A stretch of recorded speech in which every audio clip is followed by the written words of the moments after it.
For the second straight night, the U.S. and Iran have traded new strikes, and President Trump is warning that if Iran does not agree to a deal by today, the U.S. will, quote, bomb the expletive out of them.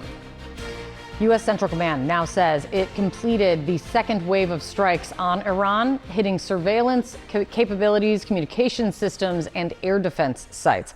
Iran calls that a blatant violation of the ceasefire and hit back, targeting U.S. bases in the region. U.S. allies like Bahrain and Kuwait activated their air defenses. Jordan says it intercepted 20 missiles launched by Iran. Iran is also claiming this morning the Strait of Hormuz is now closed to all vessels, quote, until further notice. CENTCOM is disputing that, saying that commercial ships are still moving through, though we know that the strait has been largely paralyzed. Despite all of this, a diplomatic source tells CNN that talks between Washington and Tehran are still on track. Here's what the president said about it in the Oval Office. We were really close to a deal, but they keep tapping us along. They keep playing us for suckers. We have a team in Tehran covering this. Let's start with CNN's Elena Treen live this morning at the White House for us. Where do things stand right now, Elena? Look, Kate, I think it's clear that we have entered a new phase of this war, and the president really shifting strategy this week and resuming its bombing campaign on Tehran. Now, if you listen to what the president said yesterday, as well as the defense secretary, Pete Hegseth, both of them almost arguing that this is a way to negotiate and that the U.S. will negotiate through bombs if that means that the pressure will force them to finally relent and agree to a deal. I want you to listen to what Hegseth said about all of this. You can see when someone's trying to tap on a deal, instead they're going to have tap bombs dropping on key facilities in Iran from the United States of America. If we need to negotiate with bombs, we'll negotiate with bombs, and we're very good at it. This is quite different, Kate, from what we had been hearing, I'd remind you, from top Trump officials and the president himself for weeks now throughout this ceasefire, continuing pressing pause to try and allow these diplomatic talks to breathe. Now they are essentially trying to use these bombs as leverage. Now, if you listen to what the president said yesterday, I'd remind you that earlier in the day, he had posted that Iran had, quote, taken too long to negotiate a deal that would have been great for them. Now they will pay the price. He had previewed in the Oval Office that they were going to be issuing more strikes on Tehran. I think this is notable. We saw him do it the day before as well. This idea that he is warning Iran that strikes are coming. I think that continues to add to this idea that he is trying to pressure them and force them to the table. Now, what was also interesting is the president kind of echoed this sentiment when he spoke with Fox News yesterday. Fox News reporter said that he actually called him from the Situation Room, just remarkable in and of itself. But then he went on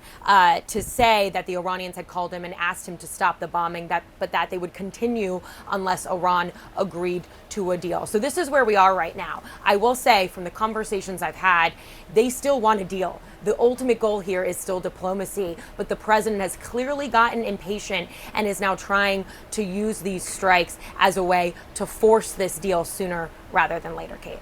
Yeah, and count this as another day of stretching the bounds and definition of a ceasefire over there right now. Elena, thanks so much. Let's see what happens, because it sure seems like a lot is happening as we speak. Yeah, and we're getting a look at actually what this is looking like on the ground in Iran as those negotiations continue. That dynamic moves forward. We want to go straight to Tehran, where CNN's Fred Pleitgen is standing by live. We should note CNN operates in Iran only with the permission of the government, but does maintain full editorial control of its reports. Fred, what is the latest there on the ground?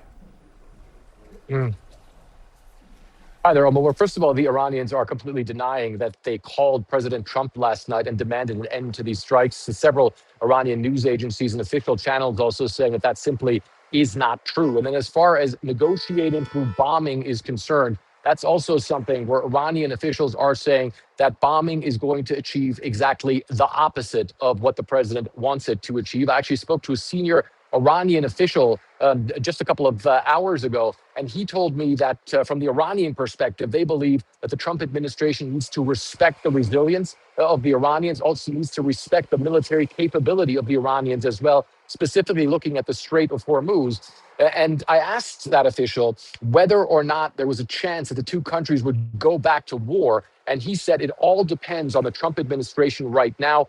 If they want to make a deal, if they stop firing, then there can be a deal. However, if they continue to bomb Iran, then a full-on war and a return to full-on war is certainly something that is fairly possible. So right now, certainly these negotiations still in a very difficult state. On their perspective, have said that this was a serious breach of the ceasefire, what happened last night and the night before. At the same time, both sides are still saying that they want to move towards that memorandum of understanding, which we have to say is just the next step in these negotiations that would end the hostilities between the two countries and then lead to a period of larger negotiations for a possible full peace agreement. But again, right now, especially after what happened last night, it seems a little bit more difficult. But certainly from what was also going on here overnight, we certainly had a busy night here in Tehran. It certainly seems as that diplomatic process is still on. One of the things that happened was that during these overnight hours, even as the bombing was going on, Omar, there was a team of Qatari negotiators here on the ground in Tehran trying to move that process forward. Those negotiators have now left. We're going to wait and see whether or not much progress was made on that. Certainly, again, the Iranians are saying they're up for a deal. At the same time, if the U.S. keeps pressing and especially dropping bombs, it will have exactly the opposite effect, Omar. Fred Pleitgen on the ground for us in Tehran. Thank you for the reporting. Joining me now, former Defense Intelligence official Major Harrison Mann. It's good to have you with us this morning. So we heard from Secretary Hegseth there saying, we will continue to negotiate with bombs. Is that actually the way to get Iran to the table? It does not seem to be working in this moment. Hi, Erica. We know for certain from recent history that it is not the way to get Iran to negotiate.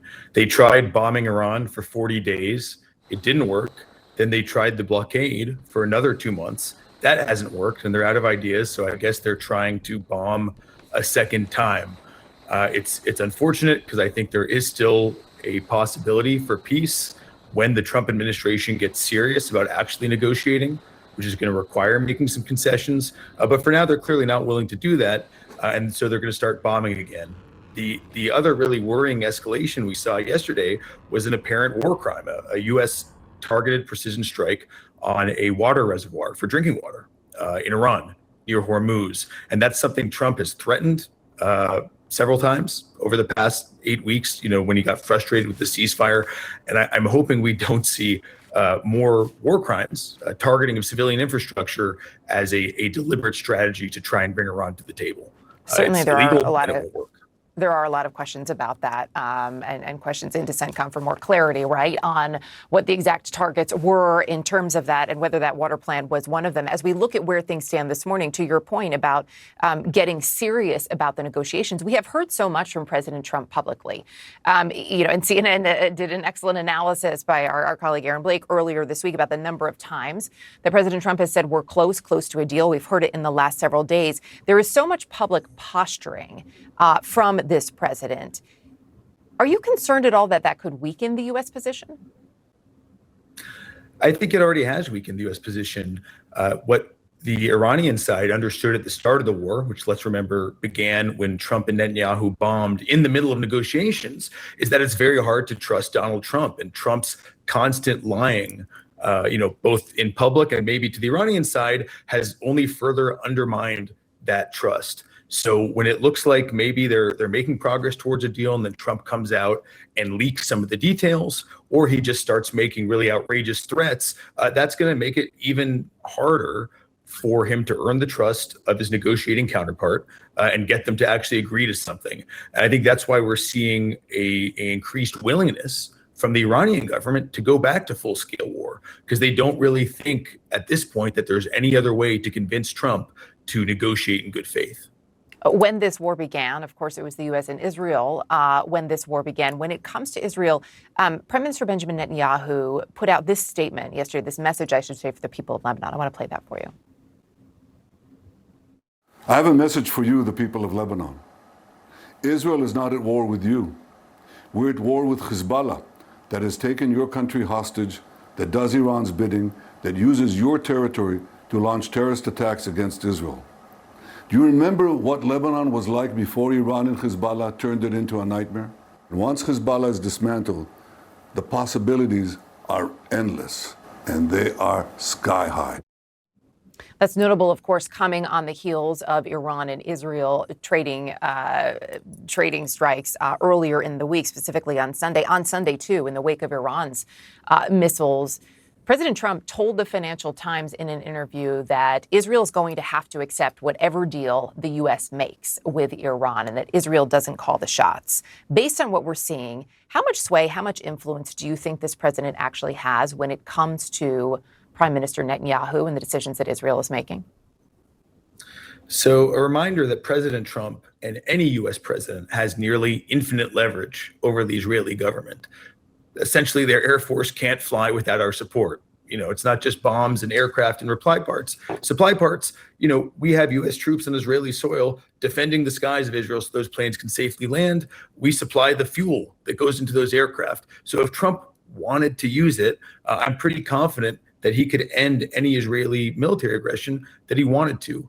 And we can see that he wants to do that a little bit, but clearly not enough that it's deterred Netanyahu from launching what potentially started this escalation, which was an Israeli strike on Beirut on Sunday. So Trump is still kind of trying to end the war with half measures, and it's clear that that's not going to work. He's going to have to do some difficult things, including actually putting his foot down with Netanyahu, as well as possibly making some concessions to the Iranian government.